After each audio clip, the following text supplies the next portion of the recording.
আজকে আমরা দুজনে ডিসাইড করেই রেখেছিলাম যে একটা ব্যাপার নিয়ে তোমাদের সাথে আলোচনা করব। গোলাপ গাছটা দেখতে পাচ্ছ আর একটা কুড়ি এসেছে।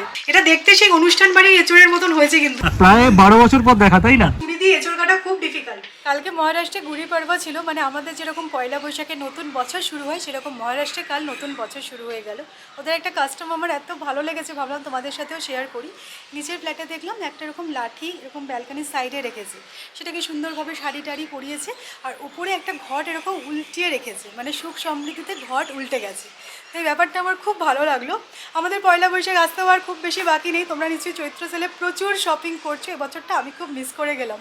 তো যাই হোক, কালকে সৌরভের অফিস ছিল, অফিস ছুটি ছিল না গুড়ি পড়বার জন্য, বাট কালকে জানো তো আমার অফিসের প্রচুর কাজ ছিল বলে আমি আর ভিডিও কিছু শ্যুট করতে পারিনি।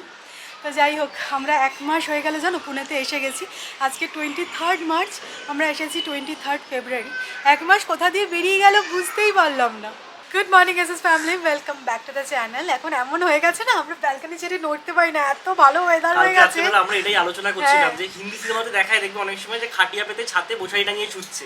আমরা ভাবছি আমরাও এরকম করবো, এখানে একটা খাটিয়া পাতবো, মশারি টাঙিয়ে রাত্রিবেলা এখানেই ঘুমাবো। তো সকালবেলা চাটা আমরা এখানে বসেই খেলাম। তো মামুনিরা আজকে জানো তো বহুদিন পর যাচ্ছে। 22 ফেব্রুয়ারি আমরা সবাই মিলে গেছিলাম, লাস্ট পিকনিক বলা যেতে পারে আমাদের আর কি। তো তারপরে মারা আজকে আবার যাচ্ছে। অ্যাকচুয়ালি আমরা যে জমিটা কিনেছিলাম তার মিউটেশনের কিছু ডকুমেন্টেশন সাবমিট করার আছে। মিউটেশন হতে একটু সময় লাগে, তোমরা সবাই রেজিস্ট্রি হয়ে গেছে, কিন্তু মিউটেশন হতে তো সেটাও সময় করবে। আর আমার যেটা মনে হচ্ছে ওরা ছোটখাটো একটা পিকনিকও সেরে ফেলবে আমাদেরকে একা একা রেখে। আজকে প্রথম আমি আমার কারি পাতা গাছ থেকে একটুখানি পাতা নিচ্ছি, কারণ পোহা বানাবো, কারি পাতা লাগবে। তো ভাবলাম ফ্রেশ কারি পাতা ট্রাই করা যাক, এটাতেই হয়ে যাবে, আর বেশি ছিড়বো না বাবা, নতুন এসেছে।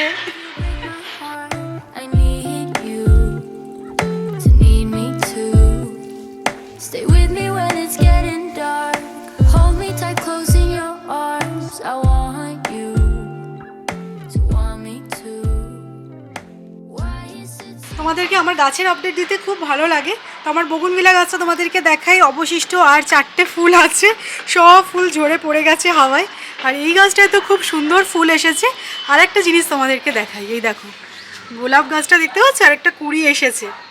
আর এই ব্রোকেন হার্টটা আমি রিপোর্ট করেছি, খুব সুন্দর হচ্ছে এবার। অনেকদিন জানো তো আলু পোস্ত খাওয়া হয়নি, আর তোমরা তো জানোই বাঙালিরা আমরা আলু পোস্ত খেতে কত ভালোবাসি, তাই 7-5 না ভেবে আলু পোস্তই বানাচ্ছি। আলুগুলো ভাজা হয়ে গেছে। আমি জানো তো পোস্তে কিন্তু টমেটো ইউজ করি, খুব ভালো একটা ফ্লেভার আসে, তোমরাও ট্রাই করে দেখতে পারো। আলুটা ভেজে নিয়েছি, তার মধ্যে টমেটো অ্যাড করে নুন দিয়ে ভালো করে নাড়াচাড়া করে নিয়েছি। এবার কোনো রকম জল অ্যাড না করে চাপা দিয়ে সেদ্ধ করে নেব।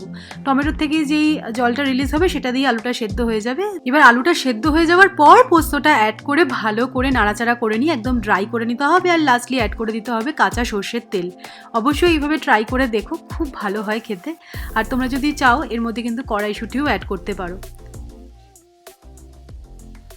আজকে আমি ভেবেছি ইনস্টলমেন্টে রান্না করব। পোস্ত বানানো হয়ে গেল, আর ডালটাও সেদ্ধ করে রেখে চলে এসেছি। সৌরভকে পাঠিয়েছি অ্যাকচুয়ালি বাজারে একটা জিনিস আনার জন্য, জানি না পাবে কিনা, বললাম যে গিয়ে একবার দেখো। তো এইসব তো গেল অন্য কথা, যেটা তোমাদেরকে বলবো ভাবছিলাম। সৌরভ একটা জিনিস কিনবে করে এমন নাছর হয়েছে বেশ কিছুদিন ধরে। আমি তো ধামাচাপা দিয়ে রেখেছি, বা কতদিন রাখতে পারবো জানি না। আজকে এখন যাওয়ার সময় বলে গেল যে আমি যাচ্ছি, গিয়ে কিনে নিয়ে চলে আসবো। কিনে নিয়ে আসবো বলে আমার অতটা বিশ্বাস হচ্ছে না, কিন্তু এক খবর নিয়ে আসতে পারে, দেখা যাক কি হয়। সৌমি আগের দিন বাজার করতে এসেছিল, কোথা থেকে একটা খোঁজ পেয়েছে যে একটা দোকানে নাকি এঁচড় কেটে বিক্রি করছে। তো আমাকে আজকে সকাল সকাল পাঠালো, বলো দেখো যদি এঁচড় পাও তাহলে কেটে নিয়ে আসো। আমি সেখানেই এসেছি দেখতে। এঁচড় তো আছে, দেখা যাক কেটে দেয় কিনা। না, খবরটা একদম ঠিকঠাকই রেখেছিল, তো মোটামুটি ছালটা ছাড়িয়েই দিয়ে দিয়েছে। বাড়িতে গিয়ে তো পিস করে নেওয়া যাবে, এটাই হচ্ছে কি মেন ইম্পর্টেন্ট কাজ হয়ে গেল। এই গাছ পাটাটাই সৌরভকে আনতে পাঠিয়েছিলাম, দেখো স্কিনটাকে একদম ছাড়িয়ে দিয়ে দিয়েছে।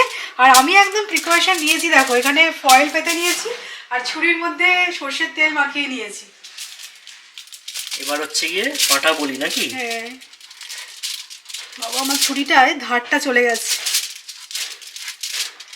না, এঁচড়টা ভালো, আমার যেটা দেখে মনে হলো কচি আছে। তুমি কি করে দেখে বুঝে গেলে? আরে ওটা চাল দেখে বুঝে গেলে? না, যারা বাজার করে না তারা একবার জাস্ট হাতে নিলেই বুঝে যায় আনাজপাতি কিরকম গো। না দেখেছে, একটুও কিন্তু দানা হয়নি, খুব ভালো।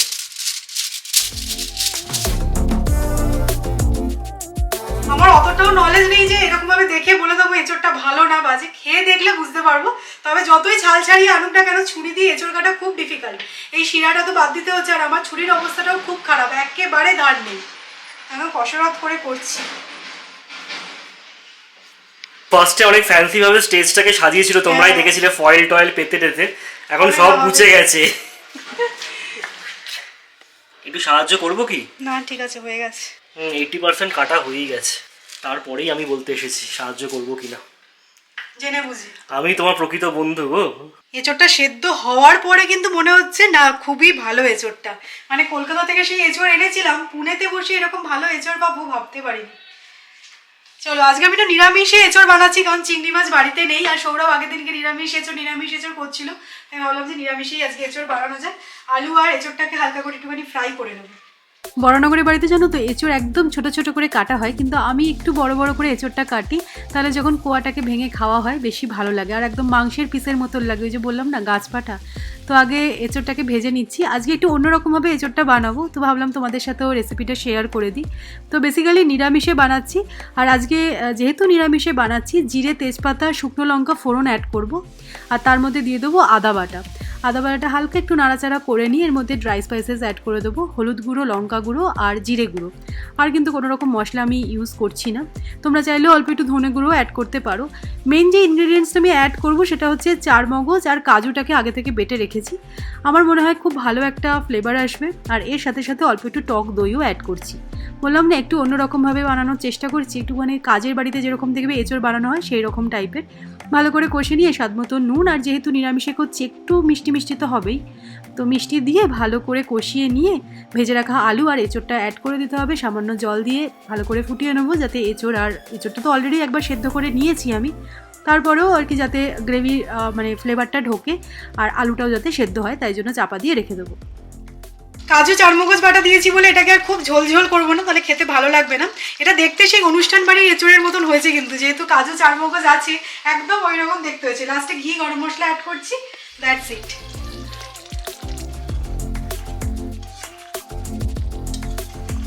আমার মোটামুটি এই সপ্তাহের মতো কোটা কমপ্লিট হয়ে গেছে, না বাজারে যাওয়ার কোটার কথা বলছি না, অফিসে যাওয়ার কোটা। সোম আর বুধ গেছি, এখন সপ্তাহে 2 দিন করেই যেতে হচ্ছে। আর আমার যে ম্যানেজার আছে ইউএসএতে, সে হচ্ছে গিয়ে আন্ধ্রার, তো উগাড়ির জন্য সে বুধ বৃহস্পতি শুক্র 3 দিন ছুটি নিয়েছে। উগাড়ি হচ্ছে গিয়ে আন্ধ্রার নিউ ইয়ার, যেদিনকে মহারাষ্ট্রতে নিউ ইয়ার সেলিব্রেট হয় মানে গুড়ি পাড়ওয়া, সেদিনকেই আন্ধ্রাতেও নিউ ইয়ার সেলিব্রেট হয়। তো ভাবলাম যে ঠিক আছে উনিও সেলিব্রেট করুন, আমারও হালকা একদম থাকবে অফিসের কাজ করবো, বেশ ভালো একটা মানে আর্লি উইকেন্ড ফিলিংস পাচ্ছি, বুঝলে তো।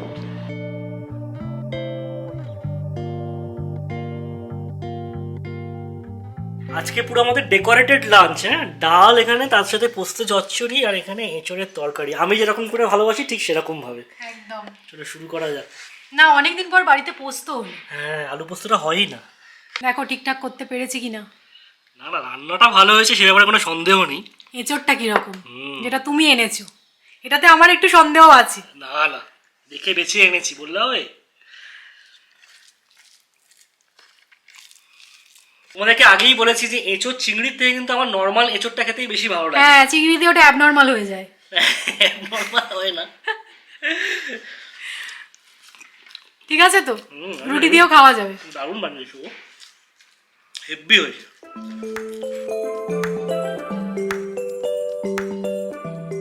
সন্ধ্যেবেলা আমি হাঁটতে বেরিয়েছি, সৌরভ আজকে যাবে বন্ধুর সাথে দেখা করতে, তাই জন্য ও আর আসলো না, কারণ অফিসের কিছু কাজ আছে সেগুলো সারছে। তো আমি আজকে একটা অন্য পার্কে এসেছি, এটা আমাদের বাড়ির একদম কাছে। আজকে যেহেতু আমি পায়ে হেঁটে এসেছি, তাই আমাদের যেটাতে আমরা জেনারেলি যাই সেই পার্কটা যেতে পারিনি। তো এটাও খুব সুন্দর, সৌরভকে গিয়ে বলবো পরের দিনকে আমি আর সৌরভ যখন আসবো এই পার্কটাতেই আসবো।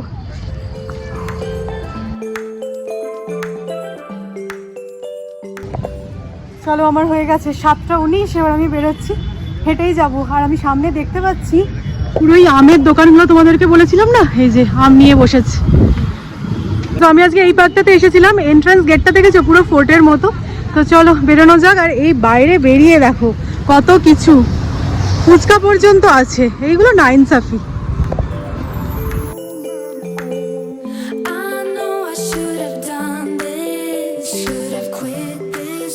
যতই বন্ধুর সাথে আড্ডা দিতে যাক না কেন, বললো চাটা খেয়ে তারপর যাবো। চাটা খেয়ে যেতে হবে, ওখানে কি অন্য কিছু প্ল্যানস আছে আমি জানি, ধরো আজকে যে পার্কটায় গেছিলাম পরের দিনকে আমি আর তুমি যাবো। কোনটা ওই শামবাজি পার্ক? হ্যাঁ শামবাজি, হ্যাঁ ওইটা। ভালো নতুন খুলেছে ওইটা। হ্যাঁ এখন অবধি কাজ চলছে, তবে লিনিয়ার গার্ডেনটা বেশি ভালো। ওটা তো লম্বা, তো হাঁটতে মজা আছে। একটা পার্ক দিলে কি অনেকটা হাঁটা হয়ে যায়, প্রায় 2000 স্টেপস হয়ে যায়। এটা কি গোল গোল করে ঘুরতে হবে। একদিন যাওয়া যেতেই পারে। যাবো নেক্সট দিন। আমি জাস্ট বেরোলাম, যাচ্ছি একটা বন্ধুর সাথে আড্ডা মারতে, আমার কলেজের ফ্রেন্ড, আমরা একসাথে হোস্টেলে থাকতাম। তো ও পুনেতে থাকে, অনেকদিন ধরে ভাবছিলাম দেখা করবো একটু আড্ডা মারবো, তো সেটা আর হচ্ছিল না। তো আজকে বললো ফাঁকা আছে, আমিও ফাঁকাই ছিলাম, আমি যাই গিয়ে দেখা করে আসি। আর আড্ডা মারার জায়গাটাও বেশ ইন্টারেস্টিং চুজ করেছি আমরা, বলছি তোমাদেরকে পরে। বেরোনোর জায়গা এখন। সৌরভ এই জাস্ট বেরিয়ে গেল। আমার খুব ভালো লাগছে যে এতদিন পর ওর কলেজের বন্ধুর সাথেও দেখা হবে। তো যাই হোক, ওরা ভালো করে আড্ডা মারো। আমি এখন কিচেনে এসে একটুখানি গুছিয়ে টুছিয়ে নিই। এই যে চা বানিয়েছি, এখানে সব পড়ে আছে, তারপরে পুজোটাও দিয়ে দিতে হবে। Stand another heartbreak. আমরা যে জায়গাটা চুজ করেছি সেটা হচ্ছে কি এমএনসি বলে একটা ক্যাফে টাইপের, রোড সাইড ক্যাফেই বলা যেতে পারে। সেটা চুজ করার পেছনে মেন রিজনটা হচ্ছে কি এদের চিকেন রোলটা। আমার বন্ধু বললো যে এই চিকেন রোলটা নাকি অনেকটা কলকাতার মতোই, সেই কারণেই এখানে আসা। তো এটা হচ্ছে কি মৈনাক, হ্যালো, আমার হোস্টেল মেট, প্রায় 12 বছর পর দেখা, তাই না? হ্যাঁ, around মানে 2011 আমরা পাস আউট করেছি, তারপর থেকে আর দেখা সাক্ষাৎ হয়নি। 2011 জুন লাস্ট মিট আপ। বহুদিন পর ওরা এগ রোল না চিকেন রোল, সরি। আড্ডাটাকে আজকে এখানেই ইতি টানতে হলো, কারণ অনেকটাই লেট হয়ে গেছে। আড্ডা শুরু হয়েছে পুরোনো বন্ধুর সাথে, বুঝতেই পারছো, সাথে চলতেই থাকবে। অনেক রকমের প্ল্যানসও হলো, জানি না সেগুলো এক্সিকিউট হবে কিনা, বাট প্ল্যানটা কিন্তু জমিয়ে করলাম। সামনেই পয়লা বৈশাখ আসছে, সেই নিয়েও কিছু প্ল্যান্স হলো। তো যাই হোক, পুনেতেও কিন্তু আস্তে আস্তে আমাদের বেশ বন্ধু বান্ধব হয়ে যাচ্ছে। আমরা মেনলি কী বলতো, এত কলকাতা গেছি, এদিক ওদিক করেছি না, সেই কারণে ঠিক সোশ্যালাইজটা হওয়া হয়নি, বাট আস্তে আস্তে হচ্ছি। ভালোই লাগলো আজকে। এবার যাওয়া যাক, অনেকটা লেট হয়ে গেছে। আজকে আমরা দুজনে ডিসাইড করেই রেখেছিলাম যে একটা ব্যাপার নিয়ে তোমাদের সাথে আলোচনা করব, আর সেই কারণেই সুমি বসেছিল, ভাবছিল কখন আমি আসবো, তারপরে এই ডিসকাশনটা শুরু করা যায়। তো আমি এসে গেছি আড্ডা মেরে, এবার তোমাদের সাথে আড্ডা হবে। আর তোমাদের একটা ডাউট আছে, সেটা মনে হলো ক্লিয়ার করা খুব ইম্পর্টেন্ট। দেখো, আমরা ইউটিউবে আছি 4 বছর হয়ে গেল, আর এই 4 বছরে একটা জিনিস বুঝেছি যে তোমাদের সাথে আমরা যতটা ট্রান্সপারেন্ট থাকবো, আমাদের বন্ডটা কিন্তু ততটাই স্ট্রং হবে। আর এই 4 বছরে আমি প্রচুর কিছু শিখেছি। মানে প্রথম দিনের ব্লগ আমি যখন দেখি আর আজকের ব্লগ দেখি, আমি নিজেকেই চিনতে পারি না। আর একটা জিনিস হচ্ছে কি, সৌমি কখনোই এটা ভেবে শুরু করেনি যে এটাকে এত প্রফেশন নেবে। একদমই নয়। ও জাস্ট টাইমটাকে কিভাবে পাস করা যায় সেটার জন্যই ব্লগিংটা এই স্টার্ট গল্পটা করেছিল। তোমাদের সাথে আমি আরো অনেকবার করেছি। তো যাই হোক, কিছু কিছু প্রশ্ন আসছে, মধ্যে কথায় আসা যাক, হ্যাঁ। এদিক ওদিক ভাটকে কোনো লাভ নেই। তোমরা অনেকেই অভিযোগ করছো, আর এই অভিযোগটা অবশ্যই ভালোবাসার থেকেই তোমরা করছো, একদম। যে সৌরভ, সৌমি, তোমরা কিন্তু ভীষণ ইররেগুলার হয়ে যাচ্ছ।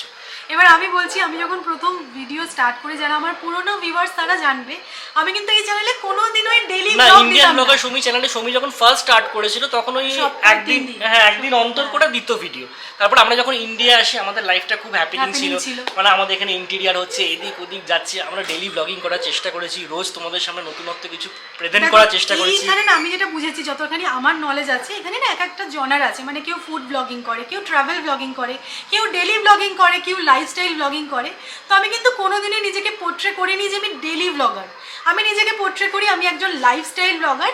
আর তার মধ্যে আমার লাইফস্টাইলের মধ্যে আমার দেখেছি তোমরা ম্যাক্সিমাম সবাই আমার রান্নাটাকে খুব অ্যাপ্রিসিয়েট করো, বা আমি যে রান্নাগুলো দেখাই তোমরা ট্রাই করে তোমাদের খুব ভালো লাগে। তাই জন্য সেইগুলোকে আমি আমার লাইফস্টাইলের মধ্যে ইনক্লুড করার চেষ্টা করি। না, যেই কনফিউশনটা ক্লিয়ার করবো যে আমরা কিন্তু ইররেগুলার হয়ে যাইনি। ইররেগুলার কথাটার মানে হচ্ছে কেউ একজন ভিডিও দিল সোমবার, তারপরে মনে হলো বৃহস্পতিবার দিল, তারপর আবার 7 দিন গ্যাপ দিয়ে দিল। আমরা কিন্তু সেরকমটা হয়ে যাইনি। আমরা চেষ্টা করছি, বলতে পারবো যে এরকম চ্যানেল অনেক বহু আছে, চ্যানেল বড় আছে। বড় চ্যানেল আছে যারা ডেইলি ব্লগ দেন। তাহলে কি তাদেরকে ব্লগার বলবে না? মানে তোমরা অনেকে বলো তোমাদের সাবস্ক্রাইবার বাড়ে না, তোমরা ভিডিও দাও না বলে, মানে ইররেগুলার বলে, কিন্তু সেরকমটা নয়। মানে অনেক বড় বড় চ্যানেল আছে, তাদের কিন্তু প্রচুর সাবস্ক্রাইবার, তারা কিন্তু কখনো কখনো 2 দিন অন্তর ব্লগ দিচ্ছে, কখনো কখনো 1 দিন অন্তর ব্লগ দিচ্ছে। তো সেই হিসেবে আমার মনে হয় আমার লাইফটাকে আমি যত বেশি হ্যাপেনিং বানাবো, যে যে দিনগুলো আমার মনে হচ্ছে তোমাদের সামনে তুলে ধরা প্রয়োজন, বা আমি তোমাদের সেগুলোই সামনে করি। তুলে ধরলে তোমরাও কিছু শিখতে পারবে, তোমরাও কিছু জানতে পারবে, কিছু ইনফরমেশন তোমাদের সাথে শেয়ার করতে পারবো। তোমাদের জিনিসটা দেখে একটা পজিটিভ ভাইব আসবে, একটা এনার্জি পাবে তোমরা। আমরা সেইগুলোই তুলে ধরার চেষ্টা করি। আমি এরকম অনেক চ্যানেল ফলো করি। প্রবাসে ঘরকন্যা নিশ্চয়ই তোমরা প্রত্যেকে চেনো ওনাকে, আমি খুব পছন্দ করি ওনাকে। উনিও কিন্তু ডেইলি ব্লগ দেন। তাহলে কি তুমি বলবে উনি তোমাদের প্রতি ডেডিকেটেড নয়, বা ওনার সাবস্ক্রাইবার বাড়ছে না বিকজ উনি ডেইলি দিচ্ছেন না বলে? সেরকমটা কিন্তু নয়। তো যাই হোক, এই অভিযোগটাই তোমরা করেছিলে, তো তোমাদের সাথে শেয়ার করে দিলাম। আর এখন কি বলতো, আমাদের লাইফেও না অনেক কিছু চলছে। আমার এই অফিসটা হঠাৎ করে স্টার্ট হয়ে গেল, আনফরচুনেটলি।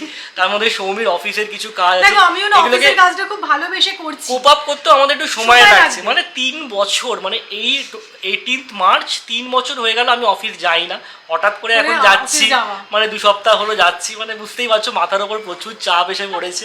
না আমার যখন, আমি বলছি না যে আমি ডেলি দেবো না বা আমি একদিন অন্তর অন্তর ভিডিও দেবো, সেরকম একদমই না। তোমাদের সাথে আমি জাস্ট একটা মনের কথা শেয়ার করছি, তোমাদেরকে আমরা কতটা ভালোবাসি বা তোমাদের প্রতি আমি কতটা ডেডিকেটেড। আমার এই 4 বছরের জার্নিটা দেখলে হয়তো তোমরা বুঝতে পারবে, এটা তোমাদেরকে আলাদা করে বোঝানোর নয়। মানে একদমই ভেবো না যে তোমাদেরকে আমরা প্রায়োরিটি দিই না বলে আমরা ইরেগুলার হয়ে যাচ্ছি। তোমরা হচ্ছে কি ফার্স্ট প্রায়োরিটি অবশ্যই, বাট হ্যাঁ সবকিছু তাল মিলিয়ে মানে চলছে, তো একটু ইরেগুলার হয়নি এরকম বললে হবে না, যা ইরেগুলার হয়নি। দিচ্ছি তো মোটামুটি একদিন অন্তত ব্লগ যাচ্ছি, কখনো কখনো ডেলি হয়ে যাচ্ছি, কালকে গেছে আজকে যাবে বোধ হয়।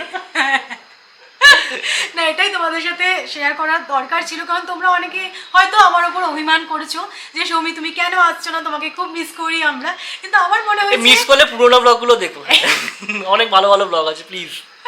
এন্ড অফ দ্য স্টোরি এটাই বলবো, কখনো কখনো খুব ডিপ্রেস লাগে, খুব বাজে লাগে, এত যত্ন করে একটা ভিডিও তৈরি করি, যখন তোমরা কেউ কেউ মক করে বলো তোমরা ডেলি ব্লগ দাও না বলে তোমাদের সাবস্ক্রাইবার বাড়ছে না, এটা খুব খারাপ লাগে। তোমরা হয়তো বলতে পারো যে সৌমি তুমি এক কান দিয়ে ঢোকাও আরেক কান দিয়ে বার করে দাও, কিন্তু এটা আমার কাজের জায়গা, তো কেউ যদি সেই কাজের জায়গাটায় অসম্মান করে খুব খারাপ লাগে।